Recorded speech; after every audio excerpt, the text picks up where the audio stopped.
In the next 10 minutes, we will look at what is believed to be Jan van Eyck's self-portrait. We'll revel in its extraordinary details and supremely clever conceit, and we will find out what it reveals of the artist himself, his self-confidence and his status, something that has been recently illuminated by a new discovery.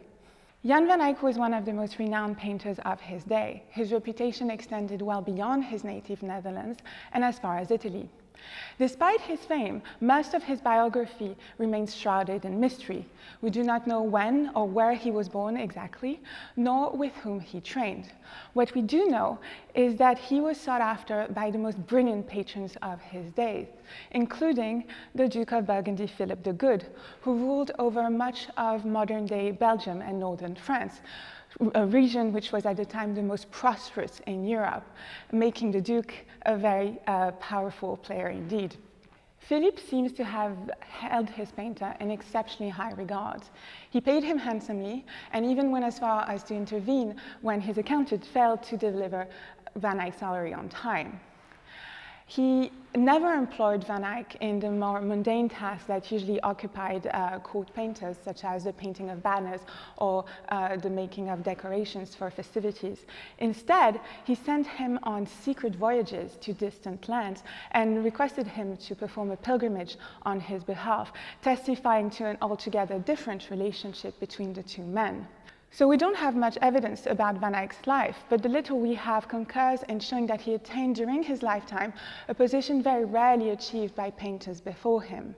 In 1431, Van Eyck settled in the thriving and cosmopolitan city of Bruges. In the following year, he completed the phenomenal Ghent altarpiece, which had been left unfinished by his brother Hubert before his death. In the decade that followed, Van Eyck produced a slew of commissions, both religious pictures and portraits, for the city's elite. Only 20 pictures by Van Eyck survive today, spread in collections across the world, and the National Gallery is fortunate to have 3 of them, including the iconic Arnolfini Portrait. So if you're keen on Van Eyck, do come and visit us. And it only takes looking at these pictures to understand why Van Eyck attained such reputation during his lifetime. Indeed, they all seem to proclaim his seamless ability to convey a convincing illusion of reality through the medium of oil paint, so much so that he was long wrongly credited for having invented the medium itself.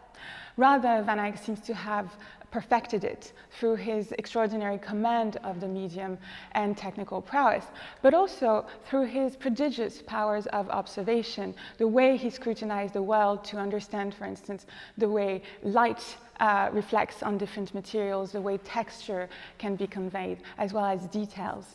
And all of these qualities are evident in the panel behind me.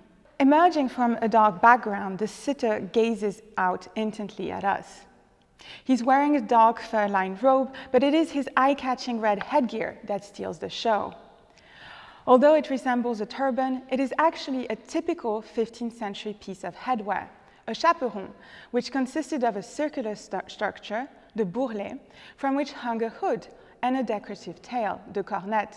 Here, the sitter has wrapped the cornet in and around the bourrelet in a fabulously complex and exuberant fashion, creating a symphony of deep red folds and a powerful sculptural effect.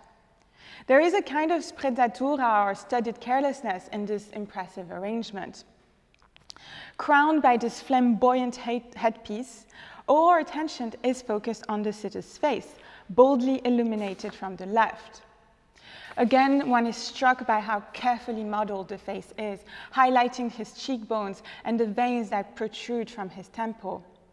His stubble is masterfully rendered with an alternation of darker and lighter dots suggesting the light catching individual hair. Most impressive, perhaps, is the rendition of the sitter's piercing blue eyes. Slightly bloodshot, they are animated by lively catchlights and highlighted by a fine network of radiating wrinkles, which focus our attention on them.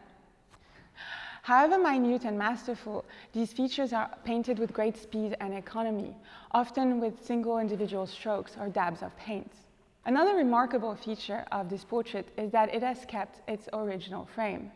Van Eyck conceived very carefully of his frames, using their shape, surface treatment, and inscriptions to convey meaning. While most of his surviving original frames were painted in imitation of marble, this portrait stands out as the only instance in Van Eyck's work of a gilded frame. And it is this frame which gives us a clue as to the sitter's identity. On the bottom edge of the frame, Van Eyck has signed and dated the work in Latin with the phrase, "Jan van Eyck made me on 21st of October, 1433. On the top edge of the frame, Van Eyck has appended his motto, Als ik kan, which translates from the Dutch as I can, and was probably a pun on Van Eyck's surname, playing on the consonants between the Dutch words for I, ik, and Van Eyck. What the motto seems to imply is as only I, Jan van Eyck, can. I am the only one able to produce a likeness that is so faithful and true to life, so immediate. Once again, a statement on the artist's amazing self-confidence and awareness. While Van Eyck inscribed his motto on several other works, here it is far larger and more prominent than anywhere else. In addition, he positioned it on the upper part of the frame, which in other portraits that have survived by him was usually the place where he inscribed his sitter's name. So here it seems like the motto could stand for the sitter's identity, and suggesting therefore that we are standing in front of a self-portrait. And this is confirmed by the sitter's direct gaze, which meets the viewers. What Van Eyck seems to emphasize here is this ultimate attribute of the artist, his inquisitive eye. So Van Eyck seems to assert his incredible abilities and skills in this portrait, and this very much chimes with what we know and what we've already discussed of the social position, wealth, and status that he achieved during his lifetime, something that no mere craftsman or painter had really achieved before him.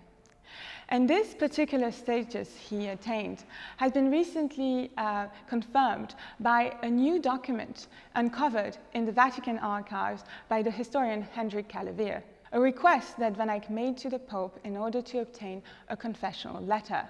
That is, a permit that allowed him to choose his own confessor rather than relying on the local parish priest. What's significant here is that these requests to the popes were not only very expensive, they were also the preserve of the highest social classes, the nobility, the financial and political elites. The letters themselves, once obtained, were a kind of status symbols into themselves. So what Van Eyck was doing in requesting that privilege was aligning himself with his most prominent clients.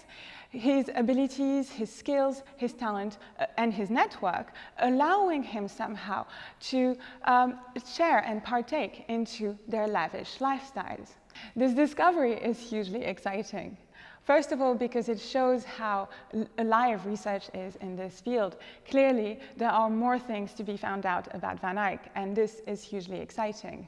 It's also invaluable to us here, as this new insight into Van Eyck's status deepens our understanding of the extraordinary, self-confident way he decided to portray himself in the National Gallery's self-portrait. If you're interested to learn more about art history, click here or here. Thank you very much for watching, and we'll see you again soon.